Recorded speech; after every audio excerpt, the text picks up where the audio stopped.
ہم world cup جیتنے آئے ہیں. پاکستان کی سری لنکا کے خلاف تاریخی فتح کے ساتھ کلیئر سٹیٹمنٹ.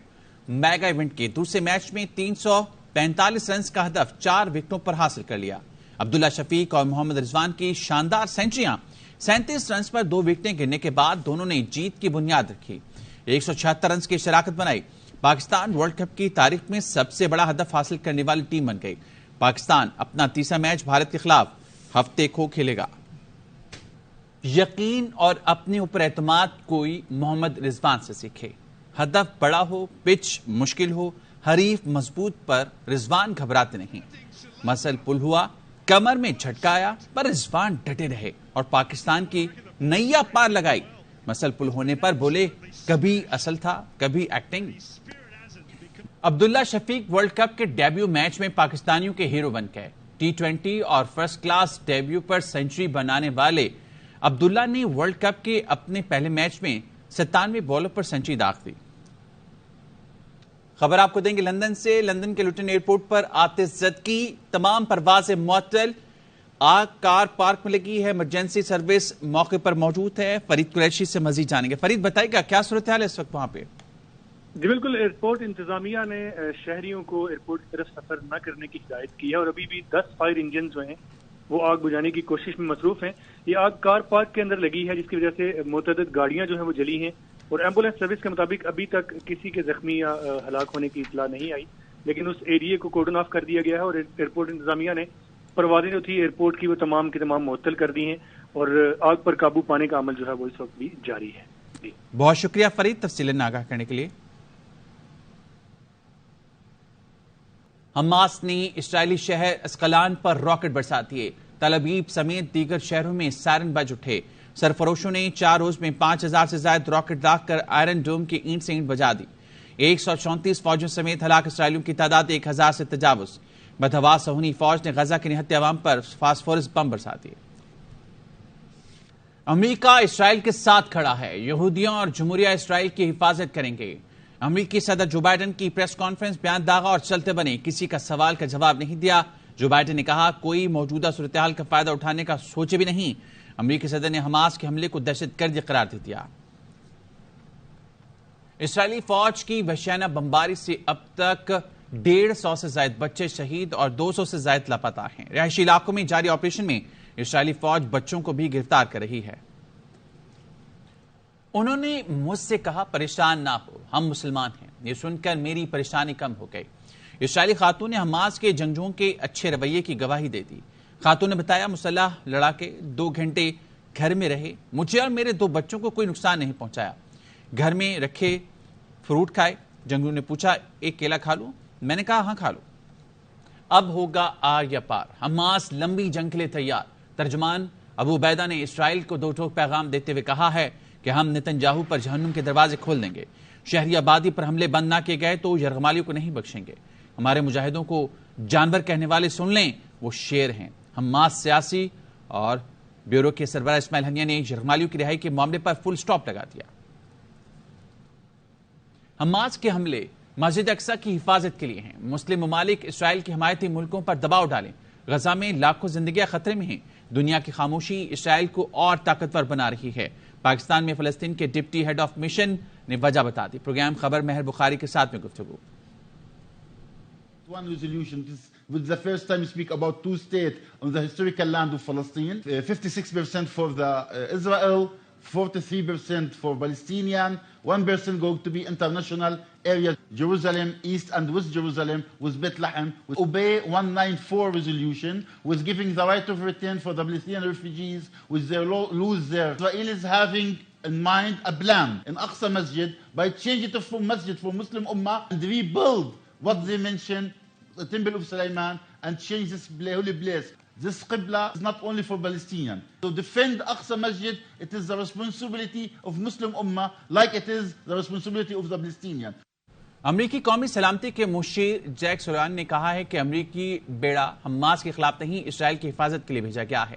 واشنگٹن میں پریس کانفرنس میں انہوں نے کہا کہ امریکی بیڑا خطے میں دوسرے کرداروں کو، دیگر ریاستوں کو اور غیر ریاستی عناصر کو پیغام کے لیے بھیجا گیا ہے. بائیڈن نے کسی بھی صورتحال سے نمٹنے کے لیے تیاری کا حکم دیا.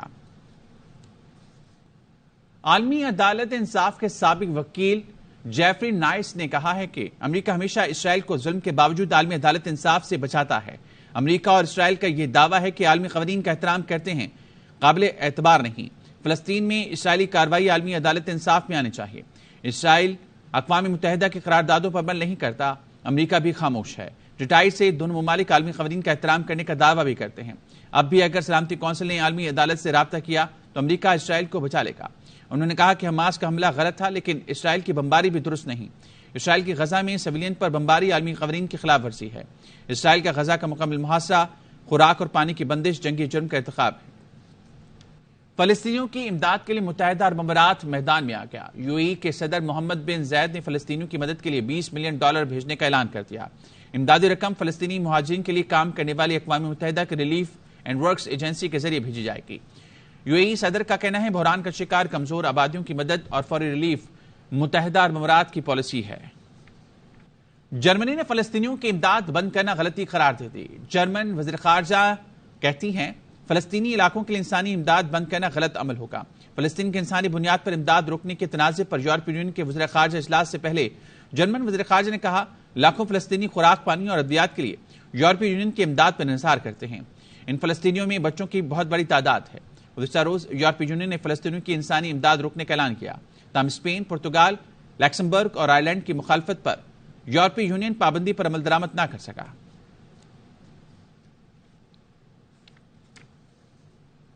غزہ پر اسرائیل کے جارحانہ حملوں کے خلاف دنیا بھر میں احتجاج کیا جا رہا ہے. نہتے فلسطینیوں سے یکجہتی کے لیے امریکی شہر نیو یارک اور سین فرانسسکو میں لوگوں کی بڑی تعداد سڑکوں پر نکل آئی. مظاہرین نے فلسطین کی آزادی کے حق میں نعرے لگائے. برطانوی دارالحکومت لندن میں بھی اسرائیلی جارحیت کے خلاف احتجاج کیا. فلسطینی پرچم تھامے شرکا اسرائیل مرد آباد کے نعرے لگاتے رہے. کینیڈا، اسپین، آسٹریلیا میں بھی صہیونی جارحیت کے خلاف ہزاروں افراد نے احتجاج ریکارڈ کرایا. اردن میں بھی لوگوں کی بڑی تعداد مظلوموں کا ساتھ دینے کے لیے باہر نکلی. مظاہرین نے فلسطینیوں کا قتل عام فوری بند کرنے اور آزاد فلسطین ریاست کے حق میں نعرے لگائے.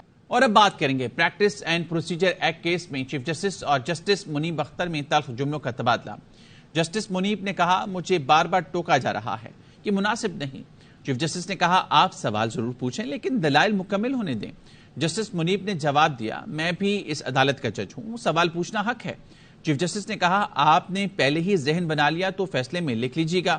جسٹس منیب نے کہا میرا مسئلہ میرا سوال ہے اور اس کا جواب دیا جائے. The honourable members of the bench to at least let counsel complete his submission. All the other cases will get left behind.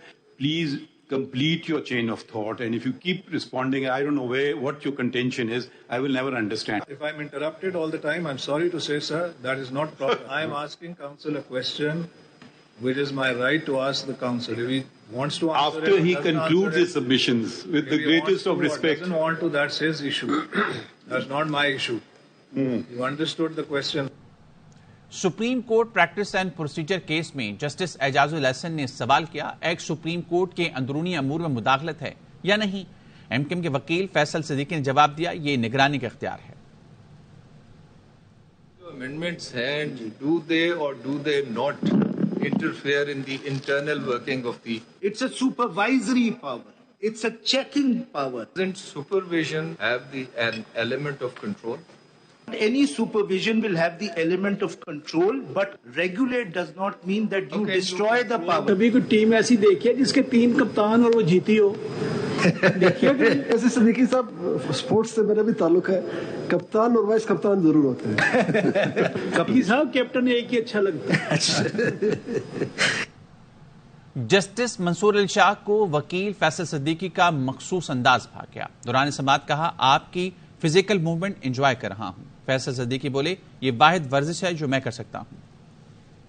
Other 2 restrictions and then I'll come back to this. I'm really enjoying your physical motions. It makes me a little dizzy, but I'm really refreshing also. I'm sorry. No, it's okay. It's just on the lighter side. If you stop him, you won't be able to argue. No. I just find it very refreshing.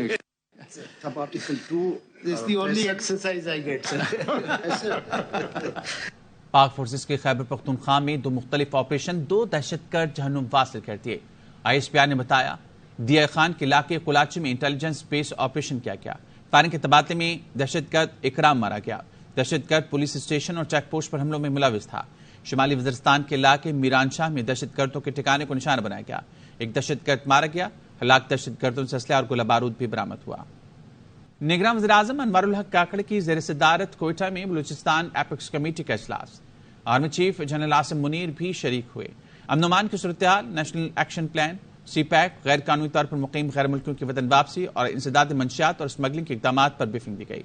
Balochistan apex committee کے 14ویں اجلاس میں مختلف projects پر کام کرنے والے غیر ملکی افراد کی سیکیورٹی اور فارن کرنسی ریگولرائزیشن کے حوالے سے اقدامات کا بھی جائزہ لیا گیا.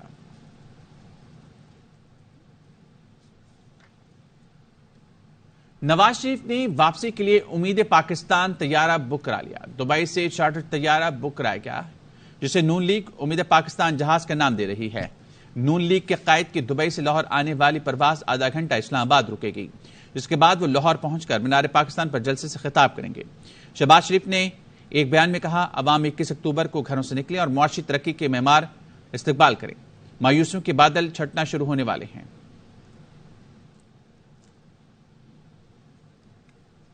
پی ڈی ایم اتحادی حکومت نے معاشی بحران کے دوران اشتہارات پر 10 ارب روپے لٹا دیے. مارچ 2022 سے اگست 2023 تک کے جاری اشتہارات کی رپورٹ سینٹ کمیٹی میں جمع کرا دی گئی. معاشی بحران کا رونا روتی پی ڈی ایم اتحادی حکومت کی میڈیا پر پیسوں کی برسات. 6 ماہ میں 10 ارب کے اشتہارات. مارچ 2022 سے اگست 2023 تک پی ڈی ایم حکومت کی جاری اشتہارات کی رپورٹ سینٹ کمیٹی میں جمع. پی ڈی ایم حکومت کی سب سے زیادہ نوازش Geo T V network پر 34 کروڑ 80 لاکھ کے اشتہار دیے. سب سے بڑے نیٹ ورک اے آر وائی کو 2 کروڑ 17 لاکھ کے اشتہار دیے گئے. دنیا ٹی وی نیٹ ورک کو 30 کروڑ 29 لاکھ اور ہم ٹی وی نیٹ ورک کو 29 کروڑ 69 لاکھ روپے کے اشتہار دیے گئے. Express T V network کو 28 کروڑ 28 لاکھ اور سما ٹی وی کو 26 کروڑ 83 لاکھ کے اشتہارات دیے گئے. رپورٹ کے مطابق نگراں وزیر اعلیٰ پنجاب محسن نقوی کے ٹی وی نیٹ ورک کو پی ڈی ایم حکومت نے 21 کروڑ 78 لاکھ کے اشتہار دیے. پی ڈی ایم حکومت میں پرنٹ میڈیا کو 3.5 ارب، الیکٹرانک میڈیا کو 5 ارب سے زائد اور ڈیجیٹل میڈیا کو 1 ارب 23 کروڑ کے اشتہار جاری ہوئے. ایم کیو ایم پاکستان نے نگراں وزیر اعظم انوار الحق کاکڑ سے مطالبہ کیا ہے کہ اردو سائنس بورڈ حیدرآباد کو بحال کیا جائے. ایم کیو ایم پاکستان کی طلبہ تنظیم اے پی ایم ایس او نے وفاقی حکومت کے زیر انتظام چلنے والے اردو سائنس بورڈ کی حیدرآباد برانچ بند کرنے کی مذمت کی. ایم کیو ایم نے اس اقدام کو سندھ کا استحصال قرار دیا. اے پی ایم ایس او نے کہا ہے نگراں وزیر اعظم حیدرآباد میں موجود اردو سائنس بورڈ کی برانچ کو بند کرنے کے فیصلے پر نظر ثانی کرے.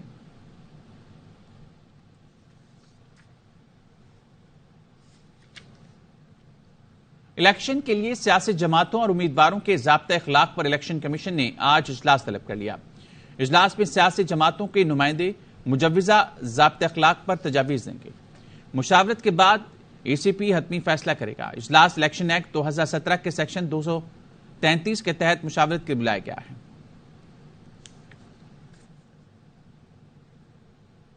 کراچی کے علاقے لیاقت آباد سپر مارکیٹ سوٹ کیس میں بند لڑکی کی لاش ملنے کا معاملہ. مقتولہ کی شناخت عریشہ کے نام سے کر لی گئی. پولیس کے مطابق عریشہ کے والدین نے 2 شادیاں کر رکھی ہیں. عریشہ اپنی والدہ کے ساتھ گلبرگ میں رہتی تھی جو ایک روز قبل ہی والد سے ملنے کی ماڑی گئی تھی. عریشہ کے والد نے بتایا کہ وہ ملاقات کر کے چلی گئی تھی جس کے بعد عریشہ لاپتہ ہوئی. پولیس کے مطابق لڑکی کے جسم پر تشدد کے نشانات پائے گئے. معاملے کی تحقیقات شروع ہے. موسم کی بات کریں، ملک بھر میں موسم گرم اور خشک رہنے کا امکان ہے. محکمہ موسمیات کے مطابق اسلام آباد، لاہور، کراچی، کوئٹہ اور پشاور میں موسم دن میں گرم اور خشک رہے گا. مظفر آباد اور گلگت بلتستان میں مطلع ابرآلود اور موسم خشک رہنے کی توقع ہے.